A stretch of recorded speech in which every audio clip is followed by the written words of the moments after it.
রামিসা হত্যাকাণ্ড আমাদের সামাজিক অবক্ষয় ও শরিয়ার শাসনের প্রয়োজনীয়তা।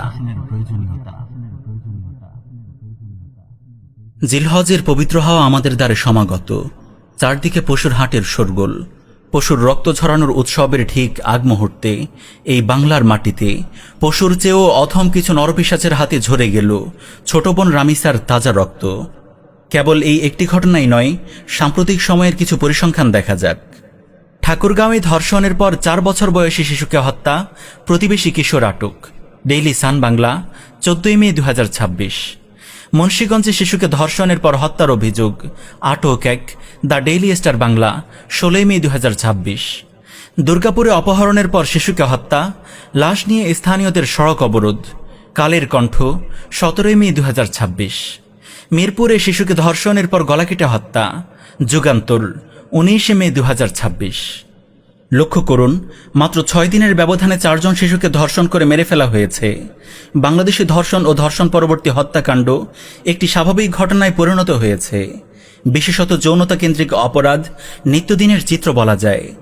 এসব ঘটনা থেকে আমাদের বুঝতে অসুবিধা হওয়ার কথা নয় যে আমাদের সামাজিক অবক্ষয় ও অপরাধ বাঁধহীন পর্যায়ে চলে গেছে। কিন্তু কেন এই অবক্ষয়?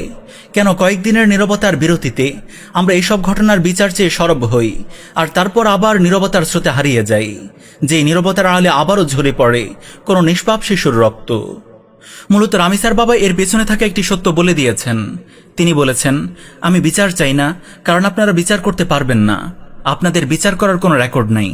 এটা বড়জোর 15 দিন চলবে, এরপর অন্য ঘটনা ঘটবে, এটা থামাচাপা পড়ে যাবে।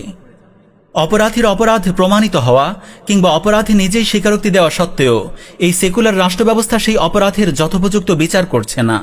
বরং আপনারা দেখেছেন, ধর্ষণ ও হত্যার শাস্তি হিসেবে বাংলাদেশের আম জনতার একমাত্র দাবি মৃত্যুদণ্ড কার্যকর করার প্রসঙ্গে স্বরাষ্ট্রমন্ত্রী সালাউদ্দিন আহমেদ বলেছে, আমরা এখন মধ্যযুগে নেই।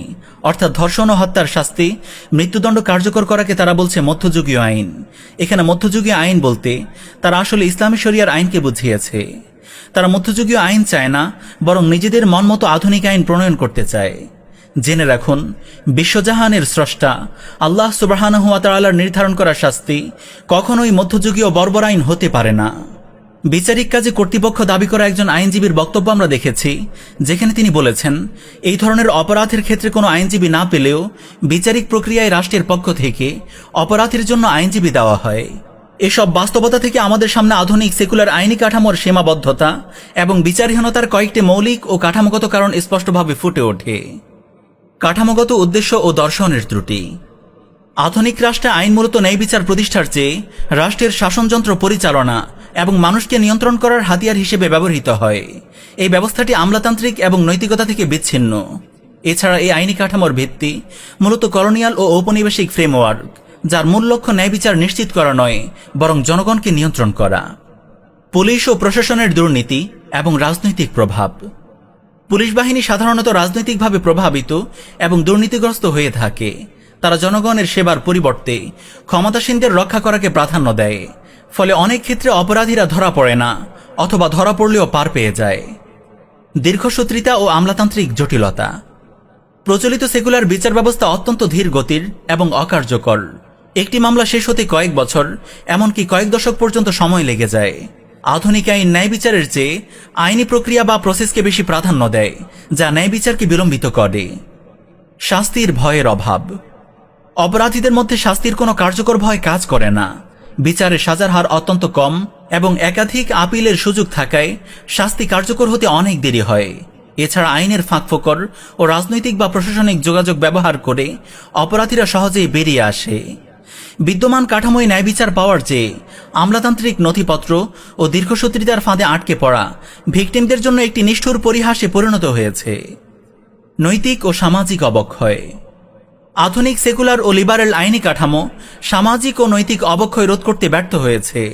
এই ব্যবস্থা যৌনতা ও নারীদেহের অবাধ পণ্যায়ন এবং লজ্জাশীলতার বাউন্ডারি ভেঙে ফেলার ফলে সমাজে অপরাধের প্রবণতা বৃদ্ধি পেয়েছে, যা বিদ্যমান আইনে দমন করা সম্ভব হচ্ছে না।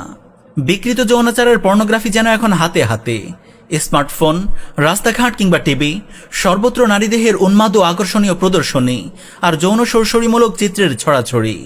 লিবারেল দৃষ্টিভঙ্গির কারণে সমাজে যৌনতার এত উপকরণ ও প্রচারণা তৈরি হয়েছে যে এর ফলে যৌনতা সংক্রান্ত অপরাধ যেমন ধর্ষণ, পরকীয়া ও হত্যা নিয়মিত বৃদ্ধি পাচ্ছে। সমাজকে লিবারেল বানাতে বানাতে আমরা গোটা সমাজ ব্যবস্থাকে ধ্বংস করে দিচ্ছি। এর সাথে আছে মাদক ও নেশার কারবার। প্রশাসনের ছত্রছায়ায় এই দেশে মাদক ও নেশার কার্যক্রম পরিচালিত হয়। মাদক ও মদপান এখন খুবই সাধারণ বিষয়ে পরিণত হয়েছে। আর এটা তো সুস্পষ্ট যে মাদক ও নেশার সাথে যৌনতা কেন্দ্রিক অপরাধ ও ভায়োলেন্সের ঐতিহাসিক সম্পর্ক রয়েছে। একদিকে লিবারেল দৃষ্টিভঙ্গি সমাজের ধর্মীয় ও নৈতিক ভিত্তিগুলোকে শিথিল করে দিয়েছে, যার ফলে সমাজে বেবিচার, ধর্ষণ এবং খুনের মতো পৈশাচিক ঘটনাগুলো মহামারী আকারে ছড়িয়ে পড়েছে। অন্যদিকে আধুনিক লিবারেল আইনি কাঠামো মূলত আমলাতান্ত্রিক এবং নৈতিকতা থেকে সম্পূর্ণ বিচ্ছিন্ন একটি ব্যবস্থা। আল্লাহ প্রদত্ত সমাধানের পরিবর্তে এখানে মানুষের খেয়ালখুশিমূলক সমাধানকে ভিত্তি বানানো হয়েছে।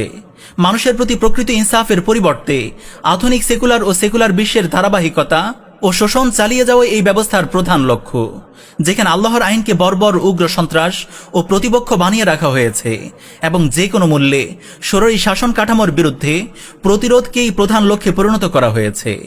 ফলে এই ব্যবস্থা ও কাঠামোর মাধ্যমে কখনোই সামাজিক অবক্ষয় অপরাধ দমন করা সম্ভব নয়, কারণ সে নিজেই এর স্রষ্টা। সে নিজেই এই সামাজিক অবক্ষয় ও অপরাধের প্রতিপালন করে। আপনাকে সমাধানের জন্য ইসলামেরই দ্বারস্থ হতে হবে। সামাজিক অবক্ষয় ও নৈতিক সংকট দূর করতে ইসলামের ভূমিকা অত্যন্ত সুদূরপ্রসারী এবং কাঠামোগত। ইসলাম কেবল কিছু নসিহত বা উপদেশের নাম নয়, বরং এটি একটি পূর্ণাঙ্গ জীবন ব্যবস্থা যা আধ্যাত্মিক, সামাজিক ও আইনি এই 3 স্তরে সমাজ সংস্কারের কাজ করে। তাকওয়া ও আখিরাতের জবাবদিহিতা। ইসলাম মানুষের অন্তরে আল্লাহর আদালত এবং আখিরাতের জবাবদিহিতার ভয় জাগ্রত করে। এর ফলে একজন ব্যক্তি কেবল লোকচক্ষুর ভয়ে নয়, বরং নির্জনীয় কোনো পাপ বা অপরাধ করতে ভয় পায়, কারণ সে বিশ্বাস করে যে আল্লাহ তাআলা তাকে দেখছেন। এটি সমাজের নৈতিক ভিত্তি মজবুত করার প্রধান চাবিকাঠি। নারীর মর্যাদা ও অধিকার প্রতিষ্ঠা। ইসলাম নারীকে কেবল ভোগের বস্তু হিসেবে দেখার জাহিলি মানসিকতাকে চূর্ণ বিচূর্ণ করে দিয়েছে। নারীর পণ্যায়নের যে কোনো কালচারকে কঠোরভাবে নিষিদ্ধ করেছে। তাদের প্রতি লোলুপ দৃষ্টি ও নিষিদ্ধ যৌন কামনাকে দমন করার শিক্ষা দিয়েছে। নিজের মা কিংবা বোন হিসেবে তাদের সম্মান ও মর্যাদা দেওয়ার নির্দেশ দিয়েছে। একজন নারীর ইজ্জত রক্ষাকে গোটা জাতির ইজ্জত রক্ষার স্থানে সমাসীন করেছে। ফলে ইতিহাসে মুসলিমরা বারবার কেবল একজন নারীর অসম্মানে গোটা সাম্রাজ্যের সাথে পবিত্র জিহাদে ঝাঁপিয়ে পড়েছে। কঠোর ও কার্যকর দণ্ডবিধি। ইসলাম কেবল অপরাধের সমালোচনা করে না, বরং তা নির্মূল করার জন্য কঠোর ঐশী আইন প্রদান করেছে।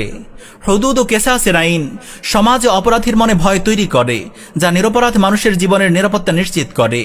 মহান আল্লাহ তাআলা বলেছেন, ওয়ালাকুম ফিল কিসাসি হায়াতুন ইয়া উলিল আলবাবি লাআল্লাকুম তাত্তাকুন। হে বুদ্ধিমানেরা, কিসাসের মধ্যে তোমাদের জন্য জীবন রয়েছে, যাতে তোমরা মুত্তাকি হতে পারো। কারণ এটি একটি শক্তিশালী ডেটারেন্ট বা অপরাধ প্রতিরোধক হিসেবে কাজ করে। মূলত ইসলামী শাসন কাঠামোর একটি রুহানি ও আল্লাহ প্রদত্ত শক্তি আছে। এই শরিয়াহ জমিনে স্বীকৃত এবং প্রাথমিকভাবে ইমপ্লিমেন্ট হলেই সমাজ ও ব্যক্তি জীবনে এর ইতিবাচক ও শক্তিশালী এক প্রভাব সৃষ্টি করে।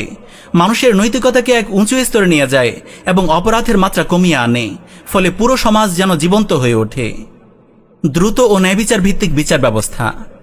আধুনিক আমলাতান্ত্রিক আইনি কাঠামোর বিপরীতে ইসলামী বিচার ব্যবস্থা ছিল বিকেন্দ্রীভূত, বাস্তবসম্মত এবং দ্রুত। স্থানীয় পর্যায়ে কাজীদের মাধ্যমে অপ্রয়োজনীয় আইনি জটিলতা এবং আপিলের সুযোগ ছাড়াই দ্রুত বিচার সম্পন্ন হতো, যা অপরাধীদের অপরাধ প্রবণতা কমিয়ে আনত। সামাজিক রক্ষণশীলতা ও পর্দার বিধান। ইসলাম সমাজে লজ্জাশীলতা, গায়রত এবং চারিত্রিক পবিত্রতা বজায় রাখার উপর গুরুত্ব দেয়। নারী পুরুষ সংক্রান্ত যেসব বিধান ইসলাম প্রদান করেছে, সেখানে অবাধ মেলামেশা বা ফ্রি মিক্সিং এবং নারীদেহের পণ্যায়ন প্রতিরোধ করে সমাজকে নৈতিক পতনের হাত থেকে রক্ষা করে। নারী ও পুরুষ উভয়ের জন্য পর্দার বিধান দিয়ে অন্যায় যৌনতার উস্কানির মাঝে একটি নিরাপদ দেওয়াল সৃষ্টি করেছে। ওহীভিত্তিক সার্বজনীন নৈতিকতা। আধুনিক সেকুলার বা লিবারেল নৈতিকতা যখন সমাজকে ফিতরাত বা স্বভাবজাত প্রকৃতির বিরুদ্ধে নিয়ে যায়, তখন ইসলাম ওহীভিত্তিক সার্বজনীন নৈতিকতা প্রদানের মাধ্যমে ব্যক্তি, পরিবার এবং রাষ্ট্রকে একই সাথে সঠিক পথে পরিচালিত করে। বর্তমান আধুনিক জাহিলিয়াত এবং নৈতিক সংকট থেকে উত্তরণের একমাত্র পথ হল ইসলামী শরিয়াহ এবং আসমানি নৈতিকতার প্রয়োগ।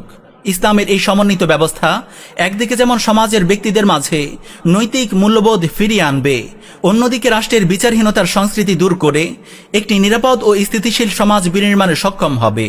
তাই যতদিন না লিবারেল নৈতিক কাঠামো এবং সেকুলার শাসন কাঠামো থেকে মুক্ত হয়ে ইসলামের সার্বজনীন ও সমন্বিত শরীয়ত ব্যবস্থাকে আমরা নিয়ে আসতে না পারব, ততদিন আমাদেরকে সামাজিক সকল অবক্ষয় ও অন্যায়কে বয়ে বেড়াতেই হবে।